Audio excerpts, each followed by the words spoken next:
చూసారా శివాజీ గారు ఎంత పని జరిగిందో? పాపిస్ట్ వెధవలు అందరూ కలిసి మిమ్మల్ని ఇలా నడివీధిలోకి ఈడ్చుకొచ్చి వదిలేశారు. జనవరి 28కి రాయిటర్స్ ఒక ఆర్టికల్ పబ్లిష్ చేసింది. ఆర్టికల్ ఇక్కడ పెడతా.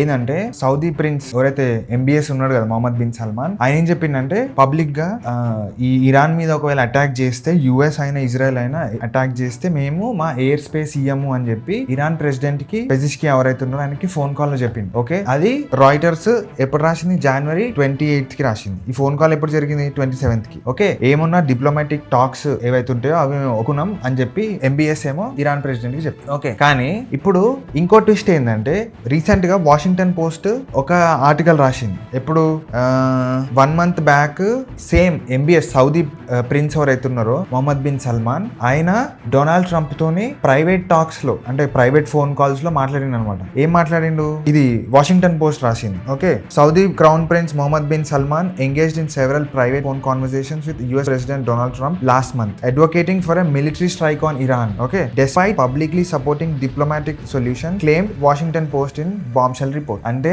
పబ్లిక్ ఏమో ఇరాన్ తోని డిప్లొమాటిక్ రిలేషన్స్, డిప్లొమాటిక్ ఎంగేజ్మెంట్ చేయండి, ఏమున్నా కూర్చొని టేబుల్ టాక్స్ చేసుకొని సాల్వ్ చేయండి అని చెప్పి డొనాల్డ్ ట్రంప్ కి ప్రైవేట్ ఫోన్ కాల్స్ లేమో ఇరాన్ మీద అటాక్ చేయని చెప్పి ప్రొవోక్ చేసింది అనమాట. సో బేసిక్లీ ఈ అటాక్ మొత్తం ప్లాన్ చేయడంలో పెద్ద హస్తం ఏదో ఎంబీఎస్ ఉంది అని వాషింగ్టన్ పోస్ట్ ఇండైరెక్ట్ గా చెప్పింది. బాగా ఆడాడు కదా. ఇప్పుడు మీకు ఒక క్వశ్చన్ రావచ్చు, సౌదీ ప్రిన్స్కి ఏంది అనేది. అంటే యూజువల్గా ఇప్పుడు మీరు మ్యాప్ చూడండి, సౌదీ అరబ్ ఇరాన్ పక్కపక్కనే ఉంటాయి, మధ్యలో స్ట్రైట్ ఆఫ్ హార్మోజ్ ఉంటుంది. కానీ ఇందులో ప్రాబ్లం ఏంటంటే ఇరాన్ అనేది ఒక షియా ముస్లిం కంట్రీ, సౌదీ అరబ్ అనేది ఒక సున్నీ ముస్లిం కంట్రీ. సౌదీ అరబ్ ఒకటే కాదు, యూఏఈ, మిగతా ఈ దేశాలన్నీ, వీళ్ళిద్దరి మధ్య ఎప్పుడు ఒక పవర్ స్ట్రగుల్ నడుస్తుంది. ఈ పవర్ స్ట్రగుల్ ముస్లిం ఉమ్మా ఉంది కదా, అంటే ముస్లిం మొత్తం వరల్డ్లో ఉన్న ముస్లిం పాపులేషన్, దీనికి ఒక ఖలీఫత్, దీనికి ఒక సుప్రీం లీడర్ లేదా దీనికి ఒక ఖలీఫత్ ఉన్నప్పుడు దాని లీడర్ ఎవరు ఉంటారు అనేది ఒక పెద్ద క్వశ్చన్ అనమాట.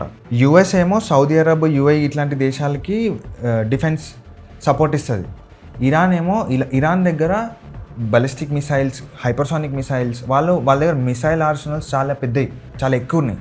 ఈ దేశాల కంటే ఒక దేశం చాలా పవర్ఫుల్ మిలిటరీ పరంగా. అయితే ఈ మొత్తం ఈ ఇస్లామిక్ రెజిమ్, ముస్లిం ఉమ్మాకి లీడర్ నేనే అవ్వాలి అనే ఒక పెద్ద పవర్ స్ట్రగుల్ అనేది ఈ దేశాల మధ్యలో, షియా ముస్లిం కంట్రీస్, సున్నీ ముస్లిం కంట్రీస్ మధ్యలో జరుగుతూ ఉంటుంది. ఈ ఖొమైనీని ఒకవేళ ఎలిమినేట్ చేస్తే, అక్కడ ఏదో వేరే రెజిమ్ వచ్చేస్తే, ఈ మొత్తం ఇస్లామిక్ వరల్డ్కి నేనే కింగ్, నేనే లీడర్ నైతా అనే ఒక ఉద్దేశంతో ఎంబీఎస్ ఇట్లా చేసిండు. ముందు ఏమో డిప్లొమాటిక్ రిలేషన్షిప్స్ చూపించుకుంటే ఎంకల్ నుంచి ఇదంతా ప్లానింగ్ చేసిండు అని వాషింగ్టన్ పోస్ట్ ఆర్టికల్ చదివితే అది ఇండైరెక్ట్గా అర్థమవుతుంది. ఎందుకంటే బయట ఏమో డిప్లొమాటిక్, ఇంటర్నల్ ఏమో ఫోన్ కాల్స్ ఏమో అటాక్ చేయండి ఇజ్రాయెల్ కి, ఇరాన్, యుఎస్ కి ఏమో ప్రొవోక్ చేసిండని వాషింగ్టన్ పోస్ట్ చెప్తుంది. ఇప్పుడు ఇది ఎట్లా నమ్మొచ్చు అంటే దీనికి ఒక ప్యాటర్న్ ఉంది, ఒక డాట్ మీరు కనెక్ట్ చేసుకోవచ్చు.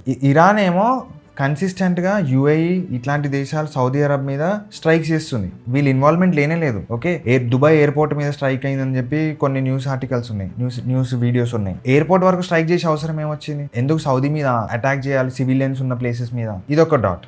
ఇంకోటి మీరు ఒకవేళ చూస్తే పాకిస్తాన్, ఇండియా, కొన్ని వేరే ముస్లిం నేషన్స్లలో ఈ ఖొమైనీ చచ్చిపోయిన తర్వాత, ఇరాన్ సుప్రీం లీడర్ చచ్చిపోయిన తర్వాత ప్రొటెస్ట్లు అయ్యారు. వాళ్ళు బయటికి వచ్చి ప్రొటెస్ట్ చేసి వాళ్ళ కండోలెన్సెస్ ఏవైతే ఉంటాయో అది చూపించారు బయట, సపోర్ట్. అంటే మేము సపోర్ట్ చేస్తున్నాం, పెద్ద లీడర్, గొప్ప లీడర్ చచ్చిపోయిండు, మా లీడర్ చచ్చిపోయిండు అని చెప్పి బయటికి వచ్చి వాళ్ళు ప్రొటెస్ట్ చేశారు. ఇక్కడ పాకిస్తాన్లో అయితే 21 members చచ్చిపోయారు కూడా. ఎవరు ఆర్మీ వాళ్ళని, ఎవరైతే సివిలియన్స్ యుఎస్ కౌన్సిలేట్ మీద అటాక్ చేశారు, యుఎస్ఏ కదా చంపేసింది. పాకిస్తాన్లో ఉన్న వాళ్ళందరూ యుఎస్ కౌన్సిలేట్ మీద అటాక్ చేసి అక్కడ 21 members సివిలియన్స్, వాళ్ళ ఆర్మీనే వాళ్ళని చంపేసింది, ఎలిమినేట్ చేసింది. అయితే అది అక్కడ జరుగుతుంది ప్రొటెస్ట్. ఇండియాలో జరుగుతుంది. ఇండియాలో మన ప్రైమ్ మినిస్టర్ అటాక్కి ముందు రోజే ఇజ్రాయెల్కి వెళ్ళి ఏంది ఇండియా స్టాండ్స్ విత్ ఇజ్రాయెల్ ఇట్లాంటి స్టేట్మెంట్ ఓపెన్గా, అది కూడా రంజాన్ టైంలో ఇక్కడ గాజాలో ఇంత జరుగుతున్నా ఇవన్నీ ఇట్లా పెట్టుకొని మన ప్రైమ్ మినిస్టర్ అగేన్స్ట్గా ప్రొటెస్ట్ చేయడం ఇండియాలో, ప్లస్ వాళ్ళ సుప్రీం లీడర్కి ఏదైతే వాళ్ళు సంతాప సభలు పెడతారో అది చేశారు. కానీ సౌదీలో కానీ, యూఏఈలో కానీ, ఖతర్లో కానీ మీకు ఇట్లాంటి ప్రొటెస్ట్లు కనిపించవు. మీరు ఒకసారి వెతకండి, చాలా ఎక్కడో కదా పర్సనల్ స్పేస్లో ఏదో 2-3 కనిపిస్తారేమో. కానీ బయటికి వచ్చి ఎట్లయితే పాకిస్తాన్, ఇండియా ఇంకా వేరే దేశాల్లో అయితే జరుగుతుందో అట్లా బయటికి వచ్చి ఓపెన్గా ప్రొటెస్ట్గా ఒక షో, ఒక పెద్ద పబ్లిక్ షో జరుగుతలేదు, ఏది ఓపెన్ ప్రొటెస్ట్ జరుగుతలేదు. ఎందుకంటే చేసిన వాళ్ళు తీసుకెళ్ళి జైలు వేస్తారు. ఇది ఇంకో ప్యాటర్న్. సో ఈ మొత్తం సీన్లో ఇరాన్ ఇజ్రాయెల్ వార్ ఏదైతే ఇరాన్ ఇజ్రాయెల్ యుఎస్ఏ వార్లో ఇది పెద్ద ప్లాట్ ట్విస్ట్ అనమాట. ఈ 2 ఆర్టికల్స్ మీరు మ్యాచ్ చేసి చూస్తే మీకు అదొకటి అర్థమవుతుంది. మీకు ఇంకోటి ఏంటంటే ఓఐసీ ఉంది, ఇస్లామిక్ ఆర్గనైజేషన్. వాళ్ళు మొత్తం ఇస్లామిక్ కంట్రీస్ కలిసి ఒక ఆర్గనైజేషన్ తయారు చేశారు. అందులో ఇవి కూడా ఉన్నాయి. ఓకే, ఈ సౌదీ అరేబియా ఇవి కూడా ఉన్నాయి. కానీ అక్కడ వాళ్ళు అంత పెద్ద ఆర్గనైజేషన్ పెట్టుకుని కూడా ఏం సపోర్ట్ చేస్తలేరు, సైలెంట్గా ఉన్నారు. ఓకే, అది మ్యాటర్.